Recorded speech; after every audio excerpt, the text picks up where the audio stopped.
은혜를 주시는 하나님, 겸손한 자에게 은혜를 주시는 하나님이라는 제목으로 하겠습니다. 베드로전서 5장 6절부터 7절까지를 읽겠습니다.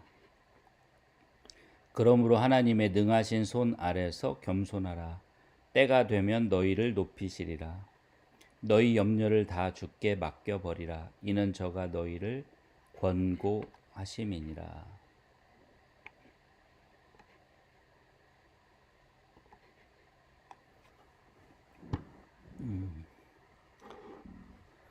지난주에 우리가 하나님께서 우리의 연약함을 아신다 하는 제목으로 말씀을 드렸었습니다. 이번 주에는 하나님께서 우리의 연약함을 오히려 기뻐하시고 그 연약함을 통해서 더 역사하신다 하는 뜻으로 하나님께서는 겸손한 자에게 은혜를 주신다는 것을 말씀을 드리고자 합니다. 먼저 겸손이 뭔지를 생각을 해봐야 될 것 같습니다. 성경이 말하는 겸손이 무엇인가? 성경이 말하는 겸손은 하나님께 의지해야만 한다는 그것을 인정하는 마음과 태도라고 생각합니다. 하나님께 의지해야만 하는 존재가 하나님이 지으신 인간이고, 따라서 그 인간은 하나님이 지으신 대로, 하나님의 형상을 따라 지으신 대로 하나님께 의지해야만 한다는 사실을 인정하고 사는 것이 바로 겸손한 사람의 마음과 태도라고 할 수 있습니다. 반대로 오늘 말씀에 이제 교만이라는 말이 오늘 말씀은 아니지만 오늘 말씀 그 5장 5절에 교만이라는 말이 나오는데, 교만은 뭐냐? 겸손의 반대는 이제 성경에서 교만으로 표시가 되는데, 교만은 뭐냐면 하나님께 의지하지 않고 하나님 이외의 것이나 하나님 이외의 것을 가진 자기 자신을 의지하는 마음과 태도라고 할 수 있습니다. 다시 말하면 하나님 이외의 것에 의지하거나 그 의지할 만한 하나님 이외의 어떤 것을 가진 자기 자신을 의지하는 마음과 태도가 교만이라고 할 수 있습니다. 하나님은 겸손한 자에게 은혜를 주시고 교만한 자를 어떻게 하신다고요? 미워하신다고 그랬죠. 그래서 그 겸손과 교만은 정반대에 있습니다. 저는 이제 가끔 이런 생각을 하게 됩니다. 돈이 문제다. 돈이 사람을 망친다. 이렇게 저는 이런 말을 자주 제가 좀 하는 편인데, 뭐 저는 돈이 뭐 큰 돈을 가져본 적도 없고 벌어본 적도 없고, 뭐 조금 큰 돈을 사업할 때 벌어본 적은 있지만 세상 사람들이 말하는 막 큰 돈을 벌어보거나 만져본 적은 없습니다. 그런데 저 자신의 경험만 보더라도 그 작은 돈을 가지게 되었을 때 제 자신이 나도 모르게 그 돈에 의지하는 것을 보게 됐습니다. 그리고 제가 그 돈에 의지하기 시작할 때 수많은 문제들이 시작되는 것을 경험을 했습니다. 그렇게 큰 돈도 아니고 어마어마한 돈도 아님에도 불구하고 나를 그렇게 불순하게 하고 타락시킬 수 있구나 하는 것을 보면서 저는 급하게 제 자신의 어떤 삶의 경로를 바꿨습니다. 제가 사업을 그만두고 하나님의 종이 되어서 살겠다고 결심하게 된 여러 가지 이유 중에 가장 큰 이유 중에 하나가 바로 그것입니다. 그런 경험을 했어요. 우리 성경에도 그런 이야기들이 나오죠. 뭐 어리석은 부자 이야기를 보면 어느 고을에 부자가 있었는데 추수가 끝나고 나서 너무 풍년이 들어서 너무 많은 것을 거두어서 곡간을 새로 지어야 될 정도로 추수를 많이 했어요. 그래서 이 사람은 야 이제 몇 년 동안 일하지 않고 이것을 먹고 살 수 있겠구나라고 생각하고 그날 저녁에 잔치를 벌이면서 했는데 즐겼는데 그때 하나님께서 그날 밤에 그 영혼을 불러가셨죠. 그런 겁니다. 그러니까 하나님께 영광을 돌리지 않고 즉 하나님께 의지하는 마음을 본래부터 가지지 않았던지 아니면 그날 많은 추수를 한 다음에 그걸 버렸든지 간에 하나님께 의지하지 않는 사람의 영혼을 하나님께서 거두어 가니까 아무것도 아닌 거죠, 그게. 그런 이야기에서도 돈이라고 하는 것, 하나님 이외의 것에 의지하는 마음이 얼마나 인생을 파멸로 이끌어가는가. 그래서 교만은 패망의 선봉이라고 얘기를 하기도 하죠. 잠언서에서. 또 다윗에게서도 그런 하나의 예를 찾아볼 수 있습니다. 이스라엘의 그 위대한 왕 다윗도 왕이 되기 전까지는 정말 그 특별한 문제가 없이 하나님의 뜻을 잘 행하면서 살았어요. 그런데 왕위에 오른 뒤에 밧세바라는 여인을 탐했죠. 그래서 그 여인을 탐한 나머지 그 여인을 차지하기 위해서 자신의 신복 부하 그 우리야 장군을 간접 살인하는 그러한 죄를 범하고 급기야 그 밧세바를 통해서 낳은 자식이 하나님의 징벌에 의해서 징계에 의해서 일찍 죽어야만 하는 죽는 것을 보아야만 하는 슬픔을 겪고 또 그 일로 인해서 그 가정에 수많은 그런 불운한 일들이 이제 벌어지기 시작했죠. 한마디로 얘기해서 이 교만, 즉 하나님 이외의 어떤 세상적인 것에 의지하는 마음 그리고 그것을 믿는 자기 자신의 그 마음, 그 교만함이 생겼을 때 인생의 수많은 문제들이 시작된다 하는 것을 알 수 있습니다. 반면에 겸손함은 하나님께 의지하는 겁니다. 하나님께만 의지하는 겁니다. 하나님 이외의 어떤 것에도 의지하는 마음을 갖지 않고 하나님께만 의지하는 마음이 정말 겸손한 마음입니다. 그래서 성경은 어린이를 겸손한 사람들의 표본으로 얘기를 하죠. 마태복음 18장이죠. 마태복음 18장 1절부터 4절까지 보면 아이들을 겸손한 사람의 표본으로 옵니다. 그러니까 예수님께서 지상 사역을 하시는 그 당시의 아이들은요, 그냥 부모의 소유물이었습니다. 특히 그 아버지의 소유물이었어요. 죽일 수도 있었어요.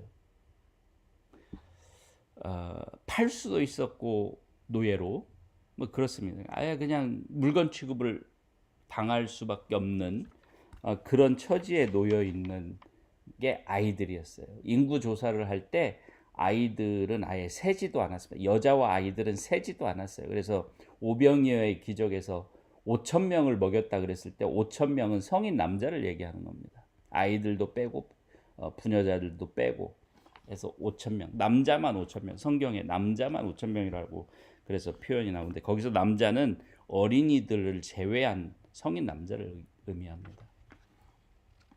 그 정도로 이렇게 사회적, 경제적 또는 여러 가지 의미로 그런 열악한 그런 처지에 있었던 게 아이들인데 그렇기 때문에 이 아이들은 부모에게 절대적으로 의존할 수밖에 없는 거예요.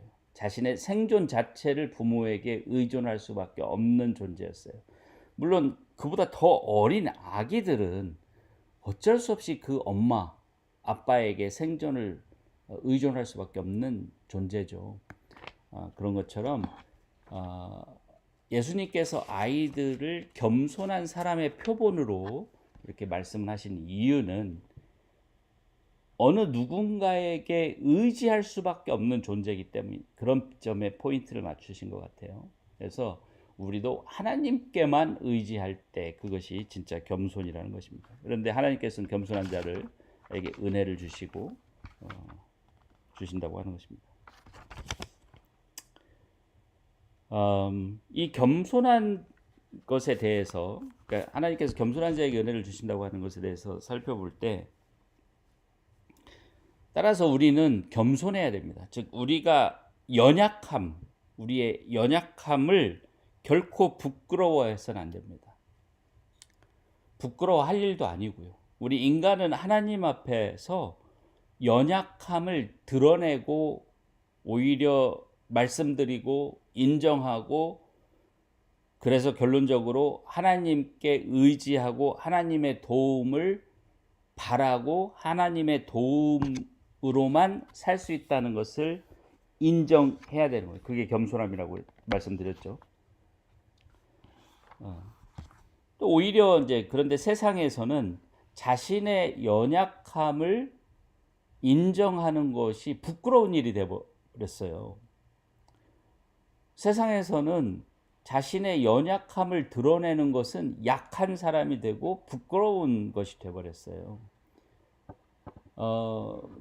제가 미국에 와서 참 특이하다, 이건 하나의 문화구나라고 생각했던 게 뭐냐면, 이 사람들은 I am sorry라는 말을 잘 하지 않습니다. 물론 아무렇지 않은 관계에서는 그런 말을 할지 모르겠어요. 그런데 어떤 공식적인 관계라든지 일이라든지 이런 데서는 I am sorry라는 말을, 미안합니다라는 말을 거의 하는 거를 보지 못했습니다. 그래서 한번 알아봤더니 자신이 미안하다고 말하는 순간 자신의 연약함을 인정하고 자신의 잘못 또는 패배를 인정하는 것이기 때문에 부끄러운 일로 여기는 어떤 그런 문화가 있다고 합니다. 그게 일종의 백인 문화라고 하는데, 물론 사람에 따라서는 좀 다를 수도 있지만 일반적으로 백인 문화에서 I am sorry라는 말은 거의 금기시 된다고 합니다. 저는 미국에서 이 설교학을 처음 공부할 때 그거를 한번 배운 적이 있어요.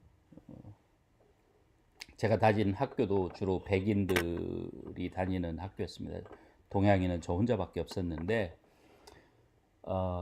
거기서 교수님의 강의 중에 이런 말이 있었습니다.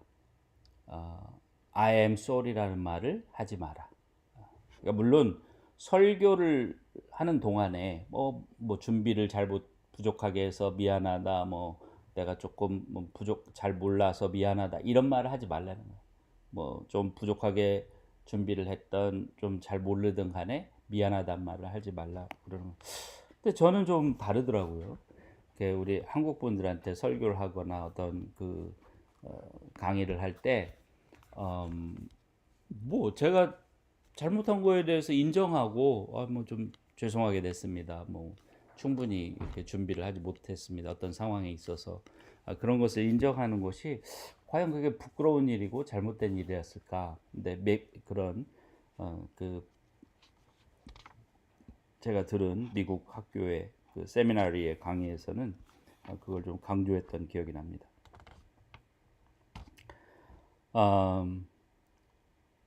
그렇지 않아야 되는 거죠.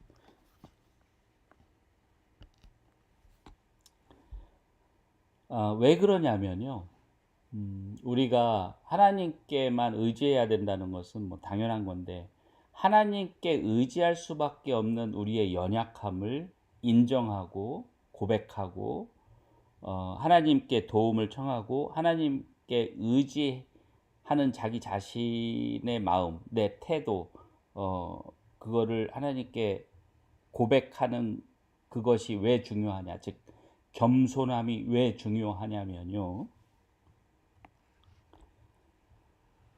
하나님께서는 겸손한 자를 통해서 하나님의 계획을 이루십니다. 제가 오늘 이 본문 말씀을 좀 한 절을 빼먹었는데 베드로전서 5장 5절부터 시작했어야 되는데 6절부터 했네요. 이럴 때 사과를 해야죠. 죄송합니다. 그래서 읽어드릴게요. 실수하는 거예요. 아무리 준비를 철저히 하려고 해도 실수한 것에 대해서 인정하고 사과하는 게 부끄러운 일일까? 그건 아닌 것 같습니다. 5장 5절을 빼먹었는데 5장 5절에 이와 같이 되어 있습니다. 젊은 자들과 이와 같이 장로들에게 순복하고 서로 겸손으로 허리를 동이라.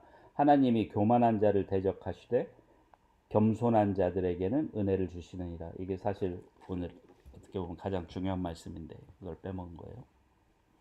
그러니까 하나님께서는 겸손한 자에게 은혜를 주십니다. 그래서 은혜라고 하는 것은 하나님이 주시는 능력이에요. 하나님이 주시는 파워입니다. 다윗이 골리앗을 이길 수 있었던 것은 다윗이 돌팔매질을 잘해서만 되는 게 아니에요. 다윗이 돌팔매질을 아무리 퍼펙트하게 잘하는 사람이었다 하더라도 어떤 조건에 의해서 빗나갈 수도 있는 것이었어요. 예를 들면 바람이 다른 방향으로 세게 불었다든지 그 순간에 또는 어떤 이유로든지 다윗이 돌의 모양이 고르지 못해서 이렇게 날아가는 동안에 한쪽으로 기울어져서 날아간다든지 그럴 수 있습니다. 그럼에도 불구하고 다윗이 골리앗을 돌 하나로 쓰러뜨릴 수 있었던 것은 하나님께서 그렇게 되도록 한 거예요. 다윗은 슬링을 돌 팔매를 던져서 실행을 했고 그 실행을 한 것이 적중을 해서 골리앗을 쓰러지게 한 것은 하나님인 거예요. 이건 마치 뭐와 같냐면 우리가 씨앗을 뿌리고 물을 주고 흙을 덮어주고 물을 주고 하더라도 그것을 자라게 하시는 것은 하나님이라는 것과 같은 거예요. 우리가 그 씨앗을 땅에 심고 물을 주고 할 수는 있지만 그 씨앗이 죽은 씨앗일 속에 죽은 씨앗일 수도 있고 그 씨앗이 싹을 틔울 수 없는 어떤 병에 걸린 씨앗일 수도 있지만 하나님께서 그 씨앗이 살아서 움직임으로써 자라나고 열매를 맺을 수 있게 해주시는 것이라는 것을 우리는 알아야 돼요. 그래서 그것을 우리는 은혜라고 하는 겁니다. 하나님께서 이루시는 그 부분이 은혜인 거예요. 사실 우리가 씨앗을 땅에 심고 덮고 물을 주는 것은 씨앗을 자라게 하기 위한 직접적 행동이 못 돼. 직접적인 요인이 되지 못해요. 오직 그 씨앗 속에 있는 생명의 힘이 움직여서 씨앗이 나오고 자라는 겁니다. 다윗의 돌팔매로 골리앗을 이기게 한 것도 마찬가지예요. 다윗은 열심히 정말 최선을 다해서 돌팔매질을 했지만 그 돌이 날아가서 골리앗의 이마에 맞아서 깊숙이 들어가 그 골리앗을 죽게 만드는 것은 하나님이에요. 그 부분, 하나님께서 하시는 그 부분을 은혜라고 하는 거예요. 인간이 어떻게 못해요. 우리가 열심히 노력해서 시험을 보지만 그 결과는 하나님께서 정하시는 거예요. 그래서 진인사, 대천명이라고 할 때 사람이 할 일을 다 하더라도 그 결과를 만들어내는 것은 하나님, 천명, 하나님께서 하시는 것이라는 것을 우리 인정해야 됩니다. 그래서 하나님께서 은혜를 주시는데 누구에게 주냐면 하나님께 자신의 연약함을 고백하고 자신의 연약함을 인정하고 하나님의 도움을 원하고 청하고 갈망하는 사람에게 주신다는 거예요. 다시 말하면 겸손한 자에게 은혜를 주시는 거예요.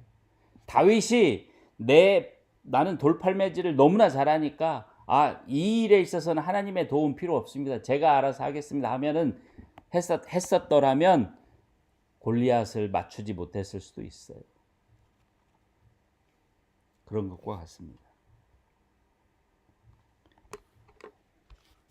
이 얘기를 하면 저는 모세의 일대기가 생각이 납니다. 모세는 왕궁에서 자랐어요. 그 당시에 최고의 그런 세계적인 강국이었던 이집트의 왕궁에서 왕자와 함께 왕자처럼 자랐어요. 공주의 아들이니까 왕자는 아닌데 공주의 양아들로 입양이 되어서 자랐으니까 왕자는 아님에도 불구하고 왕자처럼 왕자와 같이 자란 거예요. 람세스라고 하나요? 하여튼 그래서 왕자가 가질 수 있는 뭐 모든 것을 가졌죠. 그런 교육도 받고 무술 훈련도 받고 뭐 다 그 당시에 있었던 모든 그런 기술도 다 섭렵할 수 있었고 또 그런 부리는 사람들도 있었겠죠. 그래서 모세는 40세가 되었을 때 자기가 자신의 그 지금 노예 생활을 하고 있는 자기 동족을 구원해낼 수 있다고 생각을 했어요. 즉 자신이 가지고 있는 어떤 것에 의지해서 하나님의 뜻을 이룰 수 있다고 생각을 했던 거예요. 근데 결국 여러분 잘 아시다시피 모세는 자신의 그 힘으로 어떻게 해보려다가 오히려 살인자가 되어서 광야로 깊숙이 도망을 가게 됩니다. 그리고 그 광야에서 40년 동안 아무것도 아닌 사람으로 살아요. 노바리. 진짜 아무것도 아닌 사람으로 40년을 살아요. 자신의 양도 아니고 미디안 광야의 그 제사장이었던 이드로라고 하는 사람, 즉 자기 아내 시포라의 아버지죠. 장인어른의 양을 치면서 40년을 그 광야에서 숨어 삽니다. 그리고 80이 되었을 때 하나님께서 불타는 떨기나무 속에서 말씀하심으로 모세를 불러서 이제 그때부터 모세를 사용해서 이집트 백성을 바로의 노예 상태로부터 구원해내죠. 이걸 보면 뭘 할 수 있냐면 모세가 자신이 의지하는 어떤 세상적인 힘을 통해서 뭔가를 하려고 했을 때는 실패로 돌아갔어요. 안 돼요. 특히 그것이 하나님의 일일 때는 안 돼요. 하나님의 일을 성취할 수 없어요. 오직 하나님의 때에 하나님께서 하나님께만 의지하는 그 사람이 되었을 때 모세가 그런 마음이 되고 그런 자세를 가진 사람이 되었을 때 하나님께서 모세를 사용해서 그 큰 일을 이룰 수 있었던 거예요. 한 민족을 노예 해방시키는 그 일을 이룰 수 있었던 거예요. 그래서 민수기 12장 3절이죠. 민수기 12장 3절에는 성경이 말하기를 모세는 온 지면에서 가장 온유한 자, 즉 겸손한 자라고 칭찬을 해놓고 있습니다. 그렇게 되었을 때 비로소 하나님께서 그를 사용해서 하나님의 역사를 이루신다는 것이죠. 다시 말하면 하나님은 겸손한 자에게 은혜를 주시고 그 은혜를 통해서 하나님의 영광의 역사를 이루신다는 것을 잊지 말아야 합니다. 그렇기 때문에 우리는 또한 겸손해야 됩니다. 그래서 한 가지 여기서 알 수 있는 게 뭐냐면 구원의 문제도 결국 겸손의 문제입니다. 제가 복음을 전하다 보면 어려운 점이 뭐냐면 이 세상에 믿을 게 있는 사람들은 복음을 받아들이기가 쉽지 않습니다. 재물이 있다든지 학벌이 있다든지 학식이 있다든지 또는 뭐 무슨 건강이 있다든지 등등등. 그러니까 자신이 의지할 만한 이 세상에 어떤 것이 있는 사람들은 복음에 귀를 기울이지 않는 경우가 많아요. 한마디로 교만한 사람들은 복음에 귀를 기울이지 않습니다. 오직 겸손한 사람만이, 좀 말이 빙빙 도는 것처럼 느낄 수 있죠. 하나님께 의지하는 마음이 겸손함이니까 하여튼 그렇게 자신이 가진 것에 의지하는 마음이 작을수록 하나님께, 즉 자신의 연약함을 인정하는 마음이 더 클수록 복음을 받아들이는 경우가 더 많다. 그런데 사람들은 이제 자신의 힘으로 하다가 자신이 믿는 것을 믿다가 끝까지 그거를 믿었음에도 불구하고 자신의 문제가 해결되지 않을 때 하나님을 찾는 경우들을 보게 됩니다. 저도 이제 그런 사람 중에 하나였고요. 다행이죠. 그 부끄러운 거 아닙니다. 아까도 말씀드렸지만 자신의 연약함을 알게 되고 인정하게 되고 그걸로 인해서 하나님께 의지하게 되는 것은 축복이지 부끄러운 게 아니에요. 근데 많은 사람들은 아직도 자기가 이 세상의 것에 의지하는 마음을 버리지 못하고 자신의 연약함, 즉 자신이 믿는 것을 의지하지 않고 또는 자기 자신을 믿지 못하고 하나님께 의지해야 된다는 사실을 자존심 상해해요. 다시 말하면 자기와 자기 하나님을 비교한다든지 아니면 자기가 가진 그 알량한 그것과 하나님이라고 하는 분을 이렇게 대등하게 비교하는 그런 어리석은 생각을 하는 것을 많이 봅니다. 그런 사람들은 여전히 교만에 빠져 있는 것이고 그 교만함이 복음을 받아들이는데 엄청난 장애물의 역할을 하는 것이죠. 그래서 결국 하나님께서 아까 5장 5절에 말했듯이 교만한 자를 대적하신다 그랬잖아요. 그럼 교만한 자가 어떻게 구원을 받겠습니까? 따라서 겸손함은 구원받기 위한 하나의 좋은 조건입니다. 물론 교만한 자라고 해서 하나님께서 구원을 해주실 수 없는 것은 아니겠죠. 하나님께서는 전지전능하시니까. 그러나 교만한 자가 구원받을 가능성은 매우 낮다. 그래서 예수님께서 말씀하셨잖아요. 부자 청년에 대해서 말하기를 부자가 천국에 들어가는 것은 낙타가 바늘구멍으로 들어가는 것보다 더 어렵다. 이렇게 얘기를 했습니다. 뭔가 부자는 믿을 구석이 있는 거, 이 세상에 믿을 구석이 있다고 생각하는 사람들이니까요. 그래서 이 겸손함은 구원과도 관련이 있다는 것입니다. 요한 1서 1장 7절부터 10절까지를 보면 자신의 죄를 고백하는 것이, 내가 죄인이라는 것을 고백하는 것이 하나님의 은혜를 받기 위한, 즉 예수 그리스도께서 우리의 죄를 씻어주시는 그 은혜를 받기 위해 없어서는 안 되는 것이라는 것을 말씀해 주시고 있어요. 그래서 우리가 죄를 고백하면은 하나님께서 우리를 받아주시고 우리를 예수 그리스도의 피로 씻어주시되, 우리가 죄 없다고 하면 하나님을 거짓말하는 자로 만드는 것이라 그랬어요. 하나님은 우리 모든 사람이 다 죄인이라고 말씀하시고 그래서 예수 그리스도를 보내시고 십자가에 내어주셔서 그를 믿는 자마다 죄 사함을 받을 수 있다고 말씀을 하셨는데 죄가 없는 사람이 있다고 한다는 것은 나는 죄가 없어라고 한다면 모든 사람이 다 죄를 범하였다고 했던 하나님이 거짓말하는 사람이 되어버리는 거죠. 어쨌든 구원도 겸손함과 관련이 있습니다. 아주 깊은 관련이 있습니다. 그래서 예수님께서는 이거를 산상설교 첫 구절에서 뭐라고 말씀하셨냐면, 심령이 가난한 자는 복이 있나니 천국이 저희 것임이라 그랬어요. 여기서 천국이 저희 것이라는 것은 구원을 받는다는 뜻인데, 심령이 가난한 것이 겸손함과 무슨 관련이 있냐면, 심령이 가난하다는 것은 자기가 심령이 높아져서, 즉 자고해지지 않았다는 뜻이에요. 겸손하다는 뜻입니다. 하나님 앞에 자신의 연약함, 부족함, 온전하지 못함을 인정하고 고백하고 하나님에게 의지하지 않으면 안 된다는 것을 인정하고 그 하나님께 도움을 청하는 그런 사람의 태도가 심령이 가난한 사람의 마음이죠. 그런 사람이 심령이 가난한 사람입니다. 그래서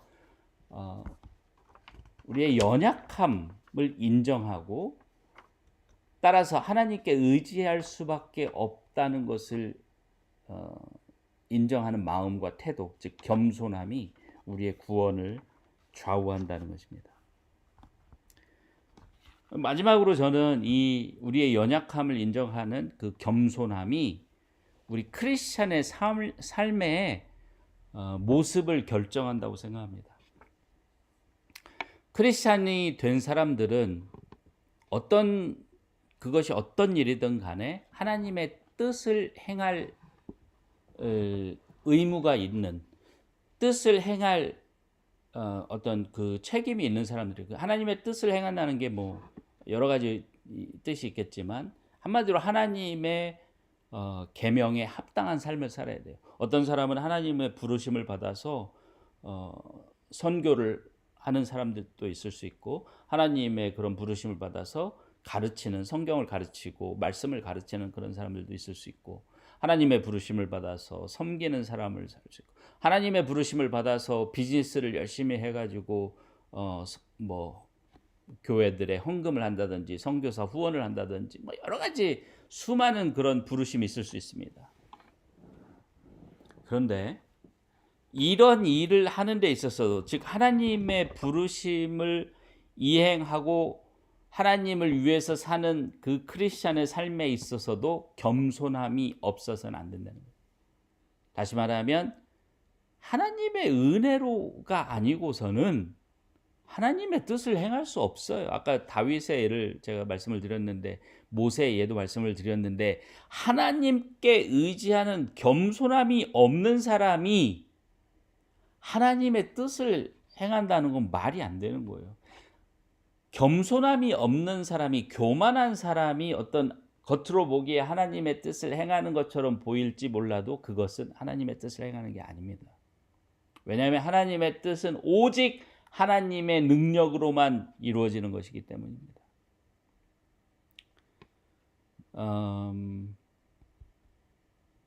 따라서 우리가 크리스찬으로서 하나님의 뜻을 행한다고 생각한다면, 뜻을 행하고자 한다면 내가 정말 하나님께 이 일을 의지하고 맡기고 하나님의 은혜를 구하고 있는가, 하나님의 은혜로 행하고 있는가를 봐야 되는 거예요. 내 생각, 내 고집, 내 계획, 내 무슨 지식으로 하고 있지 않는가를 봐야 돼요.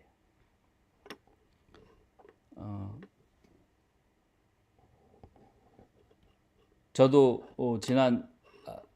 지난은 아니고 작년 1월까지 8년 동안 교회에서 여기 미국 조지아 아틀란타에 있는 한인들에게 복음을 전하는 일을 했었습니다. 그런데 지금 돌이켜 생각해 보면 저는 겸손하지 못했어요. 하나님께만 의지해서 하지 못했어요. 제가 열심히 하려고 했어요. 열심히는 했습니다. 그런데 제 생각, 제 계획, 어떤 저의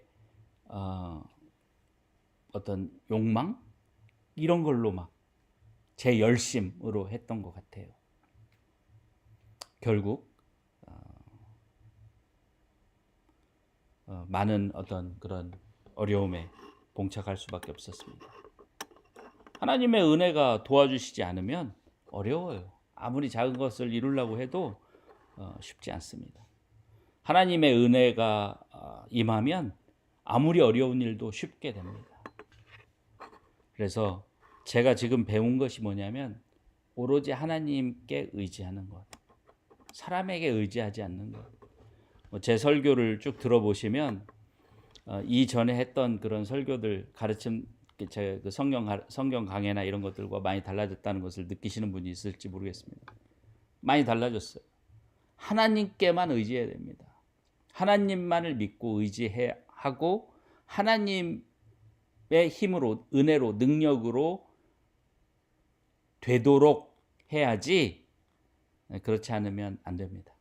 그래서 그런 부분들을 깨달았다고 저는 생각합니다. 그래서 제가 이렇게 지금 보내는 이 시간이, 지난 1월에 이제 교회를 그만두고 이렇게 보내는 시간이 정말 저에게는 귀중하다고 생각하고 있습니다. 결국 그게 깨달은 것이 바로 겸손함의 중요성입니다. 겸손함입니다. 겸손하지 않으면 교만한 자는 하나님이 대적하시기 때문에 결코 성공할 수 없어요. 결코 행복할 수 없습니다. 결코 하나님의 영광에 이를 수 없습니다. 오직 겸손한 자만이 하나님의 영광을 맛볼 수 있고 행복할 수 있고 평안할 수 있습니다. 그것을 오늘 말씀드리려고 하는 주제였습니다. 다시 한번 우리가 하나님께만 의지해야 된다는 것. 하나님 앞에 나의 연약함, 부족함, 또 온전치 못함, 모든 것을 다 고백하고 하나님께만 의지하는 마음과 태도를 가지고 살아야 합니다. 이 세상에 있는 그 어떤 것에도 의지하는 마음을 가지면 안 돼요. 이 세상에 있는 어떤 믿을 만한 것이라고 하는 것을 가진 자기 자신을 의지해서도 안 됩니다. 그것은 좀 더 깊이 말씀드리면 우상 숭배에 불과합니다. 하나님 이외에 다른 것을 의지하는 것은 우상 숭배와 다름없습니다. 따라서 하나님께서 대적하시는 겁니다. 어떻게 우상 숭배자를 하나님께서 자신의 영광을 이루시는 데 사용할 수 있겠습니까? 그거는 있을 수 없는 일입니다. 그래서 잊지 마시고 겸손함이 얼마나 중요한 것인지를 다시 한번 기억하는 시간이 되기를 바랍니다.